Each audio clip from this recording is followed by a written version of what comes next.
Du côté de l'Olympique de Marseille, rien ne dure éternellement, on est au courant, ça a toujours été comme ça fait partie de l'ADN du club, mais il faut avouer qu'à chaque fois que ça se produit, ça le fait dans le plus grand bruit. Salut tout le monde, c'est TMF et aujourd'hui, vous l'avez compris, nous allons longuement revenir sur le fait que Roberto De Zerbi n'est officiellement plus l'entraîneur de l'Olympique de Marseille, ce qui était à l'époque le rêve d'un tacticien génial qui débarque dans le club phocéen, a rapidement tourné à une situation absolument irrespirable et il fallait donc mettre fin à ça. Alors je vais pas le cacher, si vous êtes habitué de la chaîne, vous avez vu ma vidéo qui est sortie il y a désormais 2-3 semaines de mémoire, je ne supportais plus Roberto De Zerbi, donc je suis pas vraiment peiné par cette annonce. Je considère même que dans une moindre mesure, parce qu'on va le voir c'est un peu plus compliqué que ça peut être une bonne nouvelle pour l'Olympique de Marseille. Mais dans cette vidéo, on va revenir déjà sur cette séparation, on va revenir sur l'instabilité chronique de l'Olympique de Marseille et là on va parler de l'effectif parce que bien évidemment ce serait complètement débile de tout charger sur Roberto De Zerbi et même quand je vous disais que j'en pouvais plus de lui, loin de moi était l'idée de totalement déresponsabiliser les joueurs. Et enfin on va parler des perspectives pour Marseille, qu'est-ce qui reste à jouer cette saison, quels sont les enjeux pour réussir la saison, limiter la casse. Je vous laisse choisir les mots qui vous semblent les plus adéquats. Installez-vous confortablement et bienvenue pour cette nouvelle vidéo Talk My Football.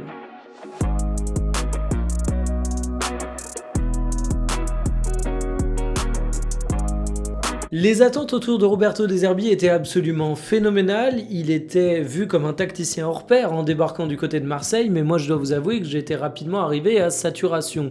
J'étais là de voir une équipe qui n'évoluait pas, et ça c'est quelque chose qui est vraiment important à mes yeux, c'est qu'un entraîneur peut avoir des temps forts, un entraîneur peut avoir des temps faibles, un club peut avoir des passes plus ou moins simples, mais il y a un truc qui te donne confiance en l'avenir, c'est la trajectoire. Et la trajectoire pour Roberto De Zerbi à Marseille, on peut pas dire qu'elle est fondamentalement positive. En fait, j'ai l'impression que Marseille jouait bien mieux au début, à l'arrivée de Roberto De Zerbi que ce qu'on voit aujourd'hui et ça donne pas confiance en l'avenir. En plus, j'avais d'autant plus de doutes que Roberto De Zerbi en conférence de presse, je vous l'avais expliqué dans ma vidéo, c'est un mec qui m'exaspérait parce qu'il se remettait jamais en question, il balançait ses joueurs sous le bus et quand tu vois une équipe qui a une trajectoire négative et un chef d'orchestre qui se remet pas en question, bien évidemment, ça te donne pas confiance en l'avenir. Et en fait, Roberto De Zerbi, c'est un petit peu le feu dans le feu, c'est un petit peu le mec qui sur le papier est compatible avec l'Olympique de Marseille, mais qui avait peut-être un peu trop de caractéristiques communes avec Marseille, justement.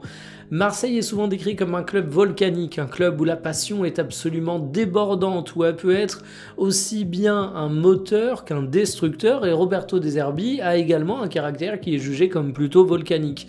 Il peut s'embrouiller avec certains de ses joueurs, il peut s'embrouiller avec certains éléments de sa direction, mais en même temps, il a cette capacité à emmener tout un peuple derrière lui et à provoquer une adhérence absolument totale chez certains supporters, et d'ailleurs, jusqu'au bout, Roberto De Zerbi a eu et il a encore à mon avis des soutiens indéfectibles.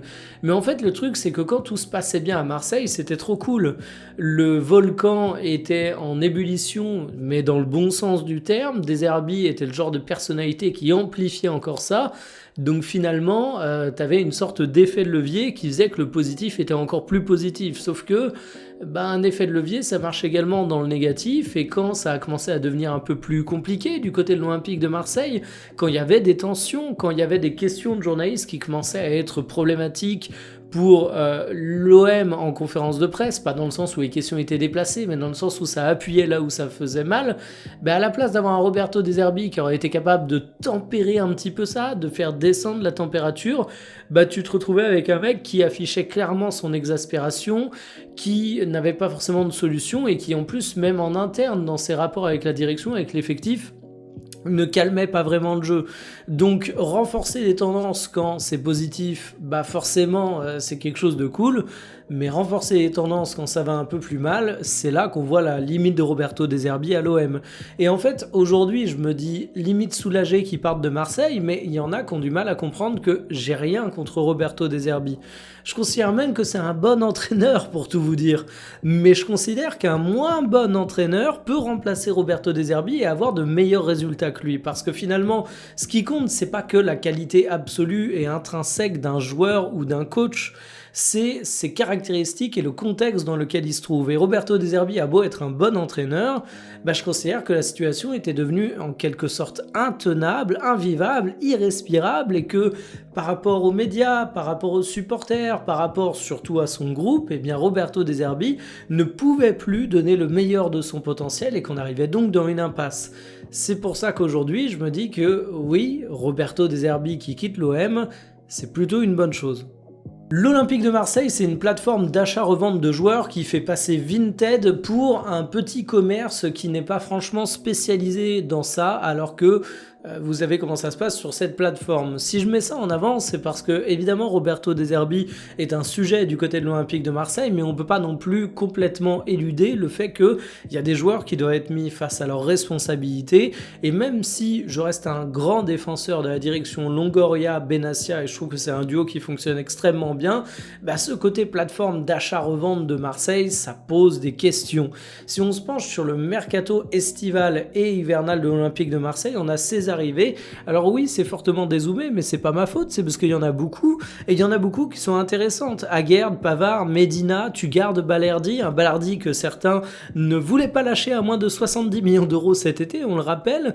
On peut se dire que certains de ces noms ont été décevants, bien évidemment, mais en attendant, ça avait de la gueule sur le papier, et finalement, tu recrutais des noms de potentiels titulaires à absolument toutes les lignes, ce qui laissait à penser que tu allais renforcer ton effectif, et ce qui me fait dire que tu as quand même de la qualité dans cette équipe de l'Olympique de Marseille. Mais il y a une formule qui dit qu'abondance de biens ne nuit pas. Je considère que dans le football, parfois, c'est un peu plus complexe que ça.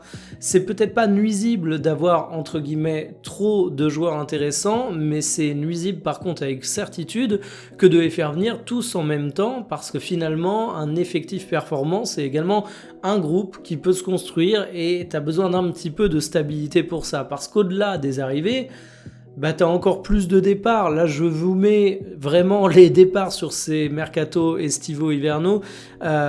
J'ai même pas fait l'effort de dézoomer encore plus, c'est tronqué, on a Mopé, le pauvre, qui n'affiche pas tout son nom sur la capture, enfin, la mention de prêt.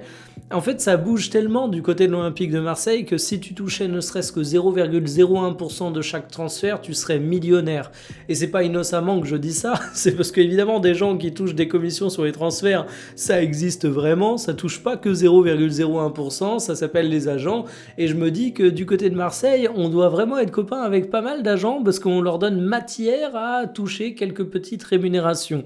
Mais en tout cas, t'as perdu des joueurs également, t'as fait bouger ton effectif. Alors, il y a certaines ventes que je vois d'un bon oeil. Par exemple, pour moi, Luis Enrique, c'est très bien vendu, au bon timing, à un montant que j'osais même pas espérer.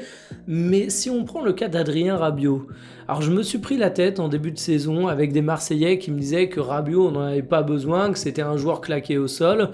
Mais je pense que ceux qui disent ça ne regardent pas les matchs du Milan. Surtout que les derniers matchs sont vraiment bons pour Rabiot, mais de toute façon, depuis qu'il est arrivé, il est vraiment bon. J'aurais été curieux de voir ce qu'il aurait donné dans cet Olympique de Marseille en restant une saison de plus. Alors on va pas refaire l'histoire, il est parti dans des conditions particulières, mais Roberto De Zerbi a essayé de le garder à la fin. Il a eu un discours qui était plutôt positif sur lui, qui essayait de faire en sorte que Rabiot reste un Olympien. Tu l'as perdu et aujourd'hui, je pense que tu peux le regretter un petit peu, même si évidemment personne n'est indispensable. Tu peux très bien faire une très grande saison sans Adrien Rabiot, tu peux très bien faire une très grande saison sans finalement l'intégralité des joueurs de l'effectif de l'Olympique de Marseille. Le foot, c'est un sport collectif, mais voyez un petit peu l'idée. Il y a de l'instabilité du côté de Marseille, il y a de l'instabilité et ça à tous les niveaux. Là je vous parle de l'effectif, mais vous connaissez l'instabilité au niveau des entraîneurs. C'est pas le départ de Roberto De Zerbi qui va atténuer ça, bien au contraire. Et il y a même eu de l'instabilité, on va dire, directionnelle, parce que tout ce qui s'est passé à la commanderie, le gros mouvement des supporters, c'est pas si vieux que ça a entraîné des mouvements dans le club. En fait, Marseille est un club en ébullition permanente. Et c'est peut-être ça le problème. Je suis persuadé que Roberto De Zerbi n'était plus l'homme de la situation, mais le fait qu'il ne soit plus l'homme de la situation, c'est parce que le club est en ébullition permanente. Alors on peut toujours dire que ça fait partie de Marseille, la passion, les supporters marseillais qui sont également très impliqués pour leur club, beaucoup vivent pour l'OM, mais au bout d'un moment, les supporters, ils ont bon dos. Faut aussi dire que c'est la gestion de ce club qui encourage ça.